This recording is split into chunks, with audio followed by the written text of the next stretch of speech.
Welcome back to the Deep Dive. For years, we've explored what is really the most fundamental question in the entire Wizarding World saga. How did Harry Potter survive and, ultimately conquer Voldemort? And it always comes back to that one pivotal moment, doesn't it? The prophecy, the choice, the scar. Yeah. The whole idea that love could conquer death. It's the foundation. It is. It's the foundational myth. The entire narrative is, it's structured around the certainty that this one child, born at a very specific time, under very specific conditions, was just destined. Right. Destined to confront the greatest Dark Lord of the age. Right. That certainty is what drives everything. It drives Dumbledore's entire long-term plan, Voldemort's paranoia, all of it. But the deeper you dig into the source material, into the tiny, almost throwaway details, the more you realize that destiny in the magical world might not be a single clean line. It's messy. It might be more like a self-correcting mechanism. Exactly. So today we're doing a truly profound re-examination of that central myth. We're asking a pretty radical question. What if Harry wasn't the first chosen? We've been immersed in some really deep fan analysis and some very precise chronological research, all to explore this theory that the character we mostly just know by the initials R.A.B. Regulus Black was in fact the first figure magically designated to vanquish Voldemort. So our core mission today is to extract the concrete evidence. We're talking about the timing, the symbolism, the character motivations, everything that suggests Regulus actually failed in his mission. And that his death, his sacrificial death, was the precise magical catalyst that triggered Sybill Trelawney's famous prophecy about Harry and Neville. The irony there is it's incredible, even starting with the canonical facts. Yeah. We know the prophecy had two candidates, right? Right. Harry Potter and Neville Longbottom, both born as the seventh month dies, both to parents who had thrice defied Voldemort. And the choice of who to target was Voldemort's alone. And Voldemort, being Voldemort, chose the half-blood, Harry, over the pureblood, Neville, because he saw a reflection of himself. He marked as equal. Yeah. But what this theory we're exploring suggests is that Regulus' story, a pureblood Slytherin who defects to the light through an act of, unparalleled purity, it bears this unsettling resemblance to the traits Dumbledore values most. And the traits that Harry ultimately embodies. So Regulus' failure, in a way, ensured the success of the next champion. Okay, so let's unpack this timeline first, because this is where the theory really shifts from just, pure speculation to something you can verify with the books. We have to start by establishing Regulus' death, and with real precision. And it's not like it's just written in an appendix somewhere. No, not at all. But you can pinpoint it. Our main source for this is Order of the Phoenix, specifically that moment when Sirius is showing Harry the Black family tapestry in the drawing room. Right, and he points out his younger brother's name, Regulus, and sort of recounts his tragic, very brief life as a Death Eater. And the clue isn't a specific year. It's a relative time marker. Sirius says that Regulus died some 15 years previous. And we have to anchor that line to the timeline of Order of the Phoenix, which is firmly set in the 1995-1996 school year. So if you just take the most conservative interpretation of some 15 years previously, you work backward from 1995. And it places Regulus' death definitively in 1979. Exactly. That is the absolute chronological marker we have to build this entire theory on. 1979, okay. Now let's place that right next to the birth of the chosen one we all know. Harry Potter's born on July 31st, 1980. So, Regulus, the pureblood Death Eater who rejected Voldemort and discovered the secret of the Horcruxes, dies a full year before the boy who lived is even born. Not even conceived, yeah. The timing is it feels too specific to be a simple coincidence in the, the grand tapestry of wizards. So this leads us directly to what you could call core theory 1. The prophecy wasn't some random future-gazing prediction about a child who was months away from being born. No, it was a rapid, reactive, magical mesh. Regulus Black, the first champion, gets vanquished by the Inferi in the cave, and the magical destiny of the wizarding world immediately seeks a replacement. A replacement to confront the unchecked power of the Dark Lord. You have to think about the climate of 1970. This was, it was arguably the absolute height of Voldemort's initial power. Yeah. He had infiltrated the Ministry.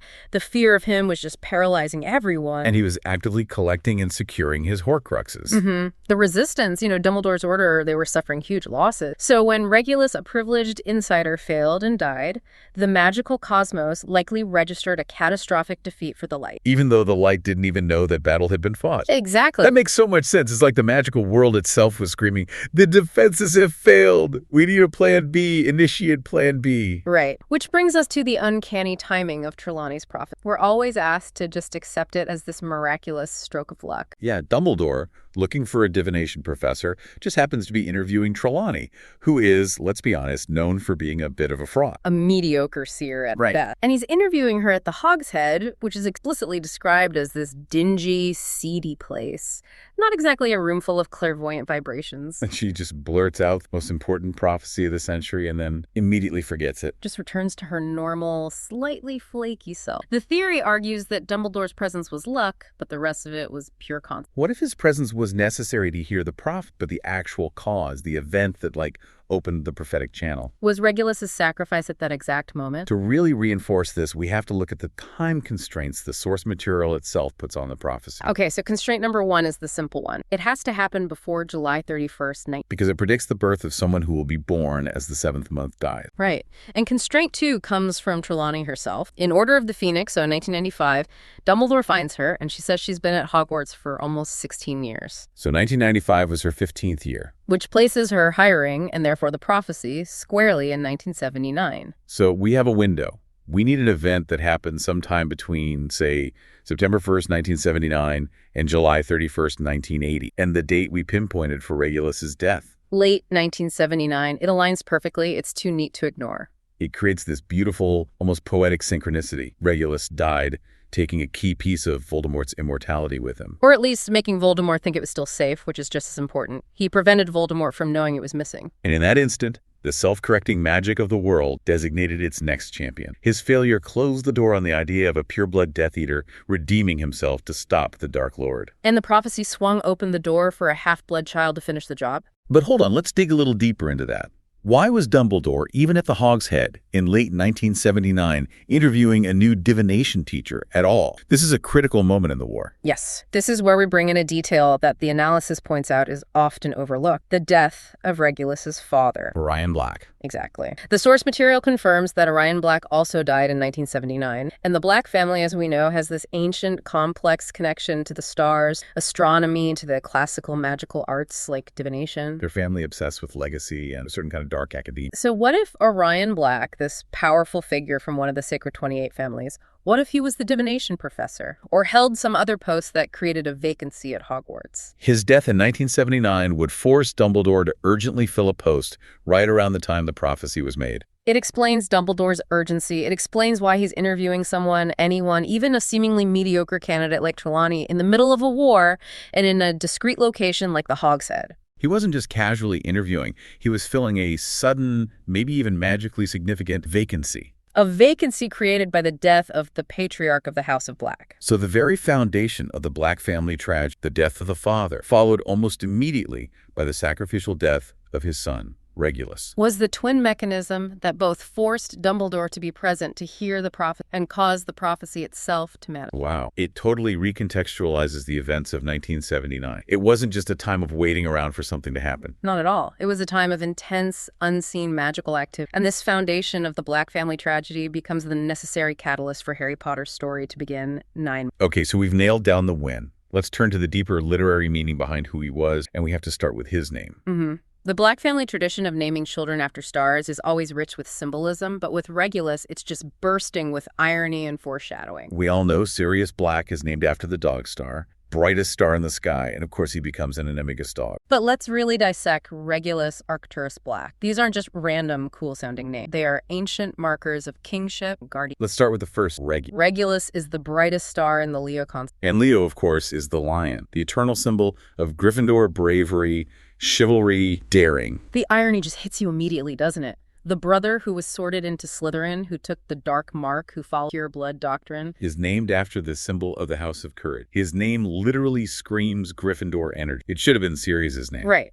The Gryffindor brother is named after a star in the dog constellation, while the Slytherin is named after the kingly lion. It suggests this foundational internal conflict right from his birth. The destiny mapped out in his name. The lion was constantly at war with the ideology he adopted, Slytherin's ambition. And that battle is what defined tragedy. Okay, so what about the middle, Arcturus? Arctura. This is where the connection becomes absolutely chill. The name is derived from the Greek, and it means guardian of the... The guardian of the bear. Okay, we have to take a second here and talk about bear mythology. We do, because it's so important. The source materials note that the bear carries this heavy symbolism of uncontrolled ancient power, extreme aggression. And historically, in some cultures, the bear was so powerful and so terrifying that people were literally afraid to speak its true name. Believing that just uttering the name would summon the beast? So instead of using its real name, they'd use euphemisms. They'd call it the brown one or the shaggy. In fact, the word bear itself in Proto-Germanic languages often just means the brown one. It's a linguistic taboo, designed specifically to avoid invoking this immense deadly power. And now you connect that taboo back to the wizarding world, Voldemort. Dark Lord.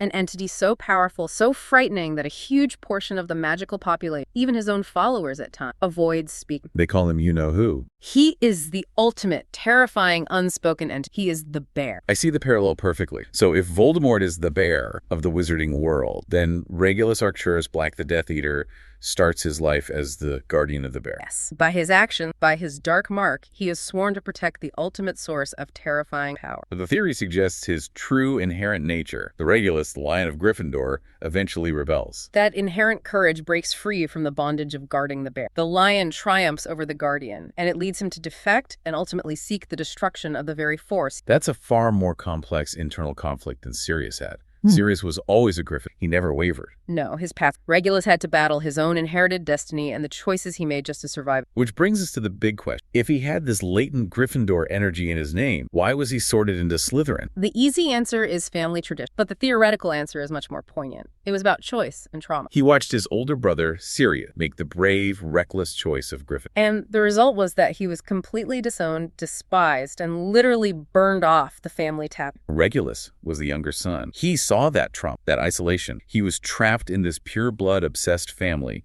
under, you'd imagine, immense psychological pressure from his mother, Regulus Black. So when he sat under the Sorting Hat, he made a conscious, strategic choice. It wasn't, I want to be in Slytherin because I'm ambitious. It was, I cannot be in Gryffindor if I want to survive in this family. Exactly. He requested, maybe even just thought it silently, not Gryffindor. He prioritized family approval and his own survival over his true disposition. And that choice, even though it shackled him to the Death Eaters for a time, is what makes his final action so powerful. He had to consciously and violently rebel against the very ideology he adopted to survive. His act of defiance was so much harder one than his brother. It makes his redemption that much more profound. So that psychological burden he was carrying leads us directly to the moment of his defection, which the analysis highlights this as being fundamentally different from every other defection series. Right. Regulus didn't turn because he was afraid of the ministry or because of a specific love interest. No. His turning point was learning that Voldemort was perfectly okay with killing the Black family's house-elf creature. That was it. It was an act of pure, unadulterated compassion for an innocent, defenseless being that, in the eyes of the Dark Lord and the pure-blood maniacs, was less than a person. It's the ultimate line in the sand. He saw the Dark Lord commit an act of just, true callousness exposing creature to the cave's defenses just to test them, and he realized the ideology he'd sworn allegiance to was morally bankrupt. His defection was motivated by radical empathy. Let's explicitly contrast this. Snape turned because of Lily Potter, a powerful motivation, but personal and specific. And Karkaroff betrayed names to the ministry just to save his own skin. Pure self-preservation. Regulus's motivation is altruistic. It's universal. He turns against the world's most powerful wizard simply because that wizard was cruel to an elf. And this is the central pillar that connects him straight back to Harry Potter, successful champ. Just think about Harry's relationship with house-elves, especially Dobby. Oh, absolutely. Harry's entire character arc is defined by his compassion for creatures and beings of low standing. The manual burial of Dobby, an act that Dumbledore would have just, completely applauded, that's what earned him vital alliance, specifically with Griphook, who respects the kindness shown to the... And Dobby's loyalty, inspired by Harry's kindness, is what leads them straight to the room of requirement. The two champions share this unique, deep regard for the innocent and the undervalued. The analysis draws a straight line back to Dumbledore's most insightful quote about Voldemort's catastrophe. That which Voldemort does not value, he takes no trouble to comprehend, of house elves and children's tales, of love, loyalty, and innocence. Voldemort knows nothing and understands nothing. And Regulus, the pure-blood Slytherin from the ancient House of Black, demonstrated all of it. Love, loyalty to the innocent, compassion for creature. He chose the innocent creature over the dark. Proving that his inner lion had finally, definitively defeated the guardian of the bear. Right. And we should also touch on the more superficial, but still symbolic similarity. Regulus was a dark-haired, smaller franker. Just like Harry. But that word seeker takes on this profound, almost theological meaning in the context of his final act, doesn't it? It really does. If we accept the whole idea of the Master of Death, you have to recall Dumbledore's explanation. The true Master of Death does not seek to run away from death. He accepts that he must die. The person who overcomes Voldemort is the one who understands death, not fears it. So if you don't seek to run away from death, you must, in a way, be seeking it. And Regulus checked that box completely, far more explicitly than Harry did for most. I mean, his whole quest to destroy the Horcrux was suicidal from the start. His note to Voldemort confirms this. To the Dark Lord, I know I will be dead long before you read this. I face death in the hope that when you meet your match, you will be mortal once more. Ari. He fully, consciously embraced his own death as a sacrifice. Which brings us to the absolute critical moment of voluntary sacrifice in the cave. This is the linchpin of the entire theory, because it so perfectly mirrors Harry's own final act in the fort. Okay, so Regulus enters the cave with Kreacher. He finds the basin. He forces himself to drink that agonizing potion. We know the potion brings up horrifying memories, causes incredible pain and thirst. And as he's being dragged beneath the water by the Inferi, the key detail emerges. Which is that house-elves can perform sight-along apparition where we can't. Dobby uses this power over and over to rescue people from imposters. So Kreacher could have saved him. He absolutely could have. But Regulus, seeing his mission fulfilled, the fake locket swapped with the real one, did not allow the off. He ordered Kreacher to leave, to not tell anyone, and to destroy the real locket. He chose to die when he didn't have to. And that conscious choice, made solely for the benefit of an innocent being Kreacher, and for the greater good of destroying the Dark Lord's soul, that enacts sacrificial protection. It's a true act of purity. It's the exact same logic as Harry walking into the Forbidden Forest. Now, we do have to address a critical difference here, because this is often a sticking point for people who are skeptical of the theory. Right. Harry's sacrifice creates a protective charm over everyone fighting at Hogwarts. Voldemort can't harm them. Regulus' sacrifice seems to only protect Kreacher. It's a fair challenge. Why didn't it protect the wider wizarding world? The analysts suggest a couple. First, the scale and the specific. Harry's protection was directly against Voldemort's killing curse, accepted freely. Regulus' death was voluntary, but it was complex. It involved Inferi, a deadly potent, not a direct acceptance of the killing curse from the Dark Lord himself. Okay, so the magical mechanics might be... And second, the magical outcome was different. Harry's sacrifice protected life. Regulus' sacrifice ensured the preservation of the secret. The secret of the Horcrux's location, and the fact that one had been removed. Right. His death guaranteed that the first Horcrux was taken out of circulation, and that Kreacher stayed alive to deliver that crucial information years later. His sacrifice was less about a physical shield and more about ensuring a long-term strategic victory. It's a different kind of sacrificial magic, but it's still rooted in that idea of purity, which ties back so beautifully to the Black family motto. Toujours pur, always pure. And while in context that phrase is just drenched in pure-blood elitism. The deep dive analysts point out that the motto itself actually predates the establishment of the sacred 28 list of pure-blood families. Which opens up this alternative and frankly far more satisfying interpretation that toujours pur originally meant purity of heart, purity of intent. Purity like goodness. And the motto just became corrupted over time by the family's obsession bloodlines. The irony then becomes so powerful. The faces Mrs. Black dislikes on the tapestry, the good ones, the defectors like Sirius and Andromeda, they're all burned off. And as we mentioned earlier, the word black itself, from Proto-Germanic black as, can mean burn. So the Black family burns the names of the good members, but their very name means burn. The burned members, like Regulus, in his final pure act of defiance, actually reflect the original good meaning of the motto. Exactly. His final act, though it got his name erased in shame, was the ultimate fulfillment of toujours pur in its true moral sense. Okay, we've established the timing in late 1979, we've analyzed the prophetic symbolism of his name, and we've confirmed the purity of his sacrificial death. Now let's merge all of that into the precise Halloween hypothesis. This is where the chronology and the magic just lock perfectly into place. First, we have to acknowledge that October 31st, Halloween, is a day of monumental magical activity in the series. It's when the veil between worlds is thin. It's the night Harry was attacked, the night the troll got in the dungeon, the night the Chamber of Secrets message appeared on the wall. It's a nexus for the most powerful and usually the most negative magical events. So, given the sheer drama of both a Horcrux quest and a major prophecy being triggered, the analysts strongly suggest October 31st, 1979 is the most likely date for Regulus' self-sacrifice. Let's reconstruct the simultaneous events. Let's run the timeline in parallel. Okay, so, far away, On a dark, remote island in a sea cave, Regulus and Creature arrive by boat. Regulus, having figured out the security, proceeds to the basin with the Horcrux. At the exact same time, in the grimy, non-magical, highly discreet setting of the Hogshead Inn in Hogs, Dumbledore is interviewing the eccentric and highly unlikely candidate, Sybill Trelawney, for the suddenly vacant divination post. Back in the cave, Regulus forces himself to drink the agonizing potion. The pain is physical and psychological. He is screaming, maybe reliving the trauma of being a Death Eater. Creature is begging him to stop, but the lion inside him refuses to be deterred. Back at the inn, the interview is clearly winding down.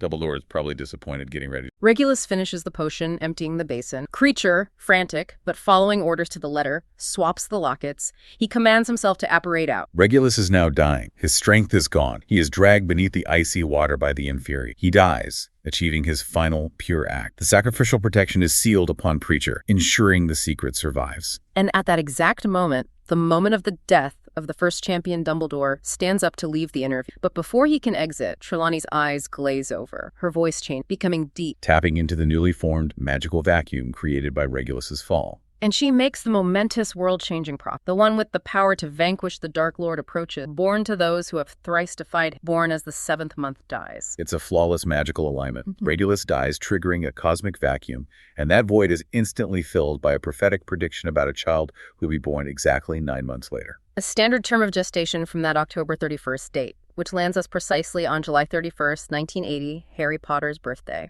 It completely changes the narrative's interpretation of destiny, doesn't it? It wasn't about luck or a random pick. The death of the failed champion generates the prophecy for the successful champion. It establishes destiny as a fundamentally self-correcting magic. It speaks to a cosmic constant. The presence of tyranny must be met with perpetual resistance. Right. The theory argues that destiny is unstoppable. If one potential vanquisher, one great hope, falls, another is immediately destined to rise up in response. And this taps into something Dumbledore understands so deeply about power and oppression. He tells Harry, "Have you any idea how much tyrants fear the people they oppress?" All of them realize that one day, amongst their many victims, there is sure to be one who rises against them. If that quote is true, if resistance is inherent to tyranny, then the rise of a champion can't just be a one-off event. No. The source suggests the fall of the first champion, Regulus, is the necessary input that guarantees the next one will strike back. The resistance is perpetual. It's like a magical law of the universe. We should also just briefly highlight his unmatched legacy.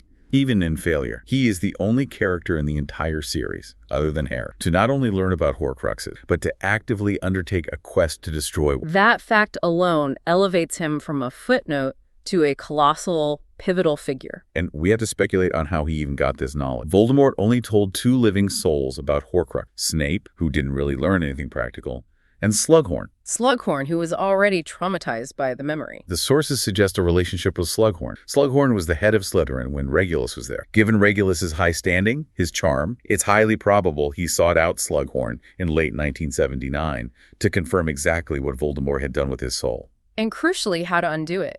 If he went to Slughorn, he would have confirmed that the locket, a sacred family heirloom associated with Slytherin, was a Horcrux. That confirmation would have cemented his mission and his resolve to die, knowing the full implications of what he was about to do. So his knowledge path ties direct only other person in the world who could confirm the nature of Voldemort. It's just astonishing that a character who only appears as initials on a note and a burned spot on a tapestry could carry such monumental structural weight for the whole. So as we step back and survey the landscape of this deep dive, the accumulated evidence for Regulus Black as a desk foundational figure, well, it's overwhelming. The chronological marker of his 1979 death aligns perfectly with the narrow. His symbolic name, the lion guarding the bear, foreshadowed his ultimate redemption. His unparalleled compassion for an integer mirrors the success rate. And his purposeful sacrificial death was the magical transaction needed to trigger the next cycle. It completely transforms the meaning of RAB from a tragic footnote, indispensable foundation, entire saga. It suggests that magical destiny is not a random draw, but a persistent, self-correcting reaction. Regulus's failure wasn't an end. It was the mechanism that guaranteed Harry's beginning. He paid the price for the prophecy to even be made. It's a beautiful, tragic story of hard-won redemption, proving that blood purity doesn't determine moral. But before we leave you to ponder this cycle of resistance, let's circle back to that incredibly specific detail we introduced earlier, and how the entire Black family, in all their tragedy, contributed to the survival of the wizarding world. We confirmed that Orion Black, the family patriarch, died in 1979. And this death, as we theorized, likely created that sudden vacancy at Hogwarts, maybe the divination post itself, forcing Dumbledore to be at the Hogshead at that critical. The final brutal irony is that the family who preached toujours pur through generations of pure-blood, a family that valued their purity above all else, ultimately paid the highest, bloodiest price, the death of the father, followed by the immediate sacrificial death of the son, to create the magical vacuum that necessitated Harry Potter's ultimate destiny and ensured the destruction of the dark. The Black family, in all their terrible, twisted glory, were the necessary foundation. So the question you should mull over now is this. If the magical world operates by this self-correcting principle, that the fall of one champion immediately generates the prophecy for the next, does that mean that the magic itself is truly and that no matter how powerful a Dark Lord becomes, the universe will always, relentlessly, produce the necessary resistance? Food for thought as you realize that the most profound acts of goodness often come from the darkest corner.